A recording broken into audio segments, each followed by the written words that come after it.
Y vamos a recuperar el tema que está copando todas las portadas de la prensa y al que dirigen todos los dirigentes políticos sus miradas. Es el tema de la migración. Vamos a hablar con Juan Carlos Lorenzo, que es coordinador de SEAR Canarias. ¿Qué tal? Muy buenos días. Buenos días. Hola, buenos días. Bueno, muchos acontecimientos, muchas cosas que contar, Juan Carlos Lorenzo. El último, ese grupo de personas que anoche se trasladó desde Gran Canaria a Tenerife en una línea regular, en un barco de una naviera de las islas. Muchos de ellos tenían documentación, la minoría, algunos de ellos tenían documentación, se han podido marchar a Huelva, otros intentan volver a Gran Canaria, pero el caso es que llegaron a Tenerife desde Gran Canaria en un barco de línea regular y para eso hay que tener documentación, ¿no? Sí, nos resultó muy curioso, dado que solo puedes viajar con los documentos que te habilitan para ello, y la mayor parte de ellos no tenían una documentación factible. Tienen pues la carta de identidad, como el DNI de Marruecos, de su país de origen, pero no tenían pasaporte, salvo creo que 30 que sí que pudieron seguir rumbo en el barco hacia Huelva. Nos parece un poco extraño que hayan podido desplazarse, sobre todo por el hecho de que no se trata de una persona o dos, sino se trata de un contingente bastante amplio. Es una cuestión curiosa que nos gustaría saber un poco cómo ha sido.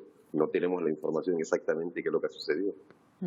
Y Juan Carlos, ¿cómo están asistiendo desde SEAR, desde la Comisión Española de Ayuda al Refugiado, estos últimos episodios, empezando precisamente por esa liberación de esos más de 200 migrantes del muelle de Arguineguín que acabaron en la Plaza de la Feria de Las Palmas de Gran Canaria, y luego lo ocurrido ayer, por ejemplo, aquí en Santa Cruz de Tenerife? Parece que se está notando determinada descoordinación y donde prácticamente se tiran la pelota unas instituciones a otras, ¿no?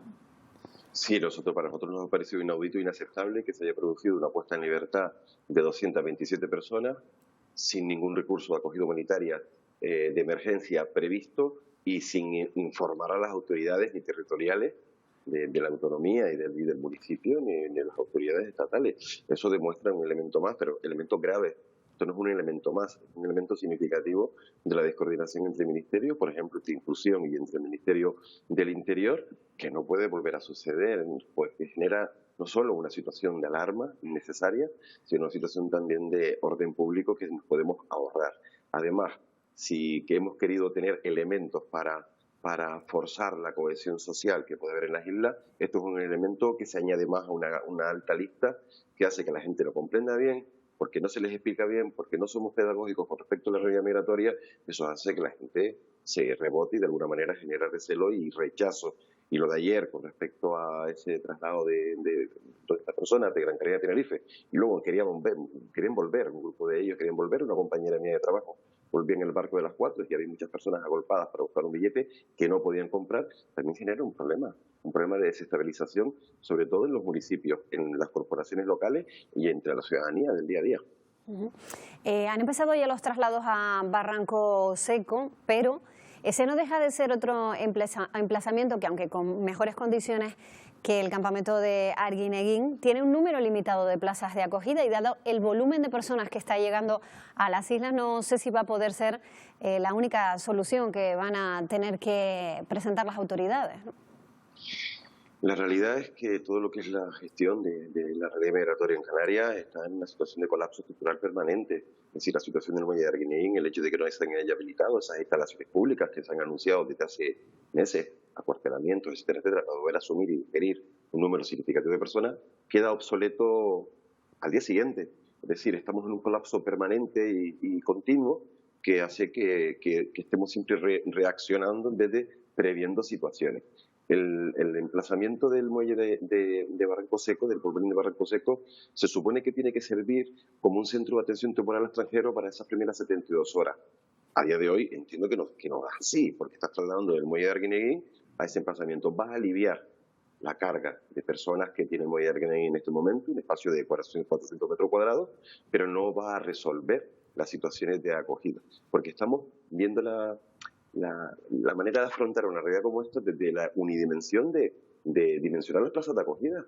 Y eso no puede ser de manera indefinida. Hay que meter otros elementos, introducir otros elementos en la política migratoria, otras alternativas que alivien la dimensión que nos permita compartir equilibradamente en el sistema de acogida humanitario de emergencia en todo el territorio estatal, no solo en Canarias, porque nos estamos convirtiendo en espacios isleños aislados. Además, esas 72 horas apenas se pueden cumplir, Juan Carlos, lo digo porque la asistencia letrada también se encuentra desbordada.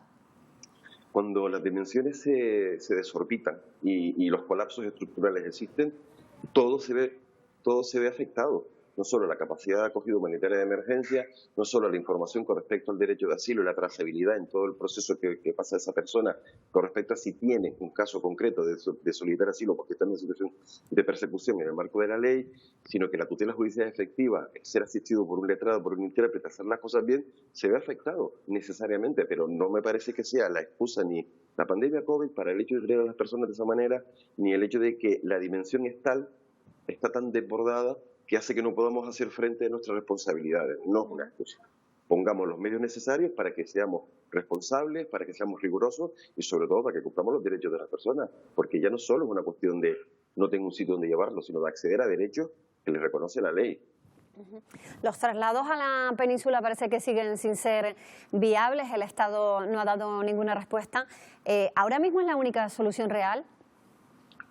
Es un elemento más dentro de un contexto de alternativas para afrontar la realidad. Nosotros ayer hemos emitido 6 medidas para intentar construir, ¿no? O intentar aportar a la realidad actual que estamos viviendo en las migraciones en Canarias, y para nosotros reactivar los traslados a la península de una manera ágil, inmediata, generaría de una manera estable un procedimiento de traslado periódico y sistematizado, y de alguna manera ni se improvisan ni se actúa de manera reactiva, de tal manera que podamos tener un procedimiento reglado, protocolizado y periódico para poder descongestionar la carga de personas que tenemos, una dimensión que para Canarias es insostenible, ya lo era desde hace meses, y ahora lo que se ha hecho es recrudecer de una manera mucho más alarmante.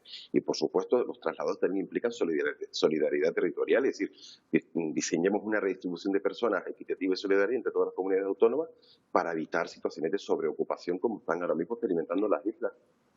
Bueno, estamos ante una presión migratoria con mucha presencia marroquí. Juan Carlos, nuevos perfiles de jóvenes que se han quedado sin trabajo en su país de origen. Precisamente estamos muy pendientes de esa reunión que mañana va a mantener el ministro del Interior, Fernando Grande Marlaska, precisamente en Marruecos, con autoridades del país. ¿Qué tendría que salir de esa reunión? No lo sé. Vamos a ver.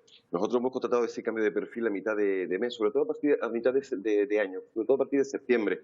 Son personas perjudicadas de una manera brutal por las consecuencias económicas de la pandemia, como nos pasa a nosotros, pero ellos parten de un punto de referencia mucho más bajo, mucho más precario. Normalmente la ofensiva diplomática que está desarrollando España la está desarrollando desde el Ministerio del Interior. El Ministerio del Interior tiene un cometido claro en este sentido, y ya lo ha dicho en repetidas ocasiones, y son las políticas de retorno. Cuando hablamos de retorno, hablamos de devoluciones y de expulsiones. Bien, me parece que forman parte de las políticas o del entramado de políticas migratorias para afrontar realidades, pero en cualquier caso lo que sí pedimos es que las políticas de retorno se desarrollen, o los retornos, las devoluciones, con la máxima garantía, no a grupos vulnerables, por eso es importante la detección de esa vulnerabilidad, y por otro lado, entendemos que cuando se habla de cooperación con terceros países normalmente se está limitando, desgraciadamente, con carácter general, a colaboración policial y de control de flujo de fronteras. Nosotros decimos, bien, forman parte de las políticas migratorias, pero necesitamos redundar en otro tipo de cuestiones, una cooperación de desarrollo que realmente genere desarrollo en los países de origen, países que se encuentran en vía de desarrollo en circunstancias bastante más precarias y más frágiles que nosotros, sin escudo de protección social. Ojo, las pandemias afectan, pero no tienen un escudo de protección social como puede tener un país como España o un país de la Unión Europea. Y por tanto, que la cooperación se vincule directamente al control de los flujos migratorios, yo creo que hace un flaco favor al desarrollo de los pueblos.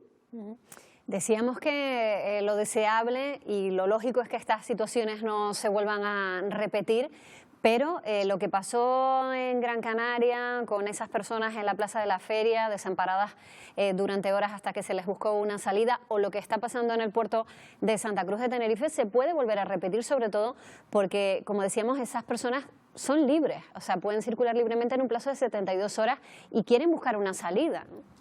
Sí, cuando una persona supera ese plazo de 72 horas en que está retenido y por tanto su libertad se ve limitada, pasa un recurso de acogida humanitaria de emergencia, en el cual son recursos de régimen abierto, gestionados por el Ministerio de Inclusión, no por Interior.